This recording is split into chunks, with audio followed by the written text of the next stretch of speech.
Pleasure is always derived from something outside you, whereas joy arises from within. You do not become good by trying to be good, but by finding the goodness that is already within you and allowing that goodness to emerge.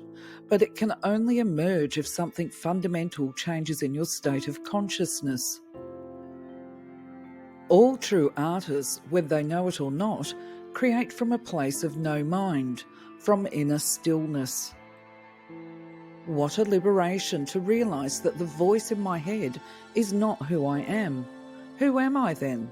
The one that sees that. Living up to an image that you have of yourself, or that other people have of you, is inauthentic living.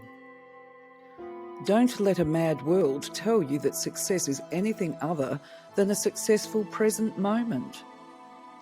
As soon as you honour the present moment, all unhappiness and struggle dissolve, and life begins to flow with joy and ease. When you act out the present moment awareness, whatever you do becomes imbued with a sense of quality, care and love, even the most simplest action. Don't look for peace. Don't look for any other state than the one you are in now. Otherwise, you will set up inner conflict and unconscious resistance. Forgive yourself for not being at peace. The moment you completely accept your non-peace becomes transmuted into peace. Anything you accept fully will get you there, will take you into peace. This is the miracle of surrender. The moment you become aware of the ego in you, it is strictly speaking no longer the ego, but just an old conditioned mind pattern. Ego implies unawareness. Awareness and ego cannot coexist.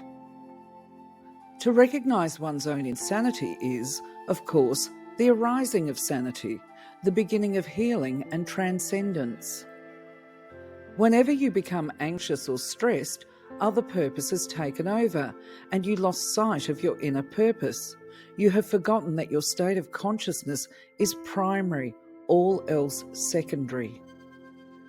The most common ego identifications have to do with possessions. The work you do, social status and recognition, knowledge and education, physical appearance, special abilities, relationships, person and family history, belief systems, and often nationalistic, racial, religious and other collective identifications. None of these is you. The moment that judgment stops through acceptance of what is, you are free of the mind. You have made room for love, for joy, for peace. You are not in the universe, you are the universe, an intrinsic part of it. Ultimately, you are not a person, but a focal point where the universe is becoming conscious of itself. What an amazing miracle! Where there is anger, there is always pain underneath.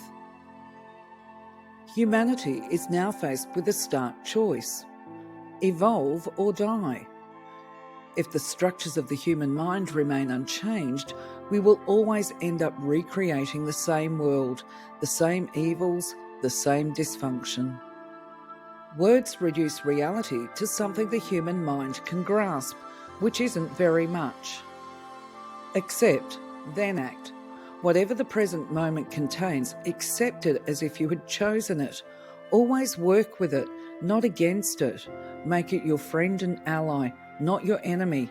This will miraculously transform your whole life.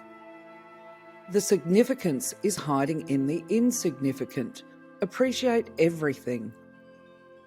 It is when we are trapped in incessant streams of compulsive thinking that the universe really disintegrates for us, and we lose the ability to sense the interconnectedness of all that exists. You become most powerful in whatever you do if the action is performed for its own sake, rather than as a means to protect, enhance, or conform to your role identity. What will be left of all the fearing and wanting associated with your problematic life situation that every day takes up most of your attention? A dash 1 or 2 inches long between the date of birth and date of death on your gravestone. Being an outsider to some extent, someone who does not fit in with others or is rejected by them for whatever reason makes life difficult, but it also places you at an advantage as far as enlightenment is concerned. It takes you out of unconsciousness almost by force. Awareness is the power that is concealed within the present moment, the ultimate purpose of human existence, which is to say, your purpose is to bring that power into this world. If her past were your past, her pain, your pain, her level of consciousness, your level of consciousness, you would think and act exactly as she does. With this realization comes forgiveness, compassion, and peace. Space and silence are two aspects of the same thing, the same no thing. They are externalization of inner space and inner silence, which is stillness, the infinitely creative womb of all existence. In the eyes of the ego, self-esteem and humility are contradictory. In truth, they are one and the same. You are here to enable the divine purpose of the universe to unfold. That is how important you are. The greatest achievement of humanity is not its works of art, science, or technology, but the recognition of its own dysfunction. Life has no opposite. The opposite of death is birth. Life is eternal. Each person's life, each life form in fact, represents a world, a unique way in which the universe experiences itself. The light is too painful for someone who wants to remain in darkness. In essence, you are neither inferior nor superior to anyone. True self-esteem and true humility arise out of that realization. In the eyes of the ego, self-esteem and humility are contradictory. In truth, they are one and the same. Fulfill me, make me happy, make me feel safe, tell me who I am. The world cannot give you those things, and when you no longer have such expectations, all self-created suffering comes to an end. The brain does not create consciousness, but consciousness created the brain, the most complex physical form on earth, for its expression. Be the silent watcher of your thoughts and behaviour. You are beneath the thinker. You are the stillness beneath the mental noise. You are the love and joy beneath the pain. Stress is caused by being here but wanting to be there, or being in the present but wanting to be in the future.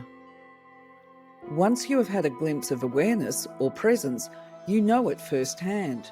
It is no longer just a concept in your mind. The pollution of the planet is only an outward reflection of an inner psychic pollution.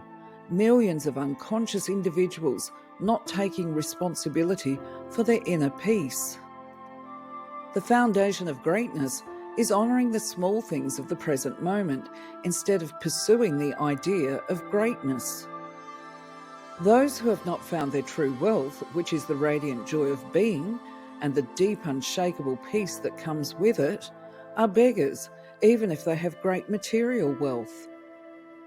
You are not separate from the whole. You are one with the sun, the earth, the air. You don't have a life, you are life.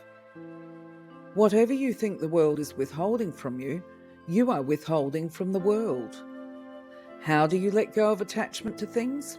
Don't even try. It's impossible. Attachment to things drops away by itself when you no longer seek to find yourself in them.